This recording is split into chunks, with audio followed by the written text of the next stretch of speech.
આણંદ શહેરમાં ભગવાન પરશુરામ જયંતિ નિમિત્તે સનાતન ધર્મના રક્ષક અને ભગવાન વિષ્ણુના છઠ્ઠા અવતાર ભગવાન પરશુરામજીની શોભાયાત્રા નીકળી હતી।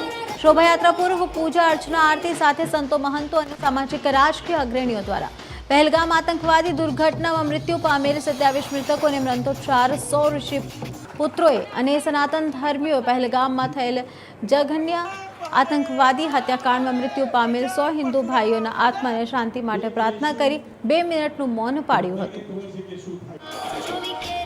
આજ રોજ અક્ષય તૃતીયા અખાત્રીજ પરશુરામ દાદાનો જન્મોત્સવની ભવ્યથી દિવ્ય શોભાયાત્રા યોજાઈ હતી। આ મહાઆરતીની સાથે સાથે હિન્દુ સનાતન ધર્મના નગરજનો જોડાયા હતા અને સાથે તાજેતરની અંદર જે પહેલગામમાં જે આતંકવાદીઓ દ્વારા બર્બરતા પૂર્વક જે મૃત્યુ પામેલા જે મૃતકો છે એમને પણ આજે શ્રદ્ધાંજલિ પાઠવવામાં હતી। 2 મિનિટનું મૌન પણ પાળવામાં આવ્યું હતું અને બ્રાહ્મણ હંમેશા વિશ્વનો સુખાકારી માટે, કલ્યાણ માટે પ્રાર્થના કરતો આવ્યો છે, ત્યારે એ પણ પ્રાર્થના કરવામાં આવી હતી। એ સાથે જય હિન્દ, વંદે માતરમ, ભારત માતા કી જય, હર હર મહાદેવ, જય જય પરશુરામ। આજે સરસ મજાનો દિવસ છે પરશુરામ જયંતિ પર અલ્પેશભાઈ પુરોહિતનો આગ્રહ હતો કે આણંદમાં સરસ મજાનો કાર્યક્રમ અમે યોજી રહ્યા છે, ત્યાં આવે તો સારું।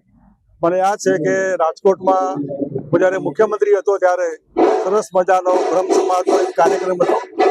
એ કાર્યક્રમમાં જાહેર જીવનની રજા જે થઈ એના અનુસંધાનમાં અહીં આવ્યો છું। આપ સૌનો આભાર। કંઈ પણ હોય તો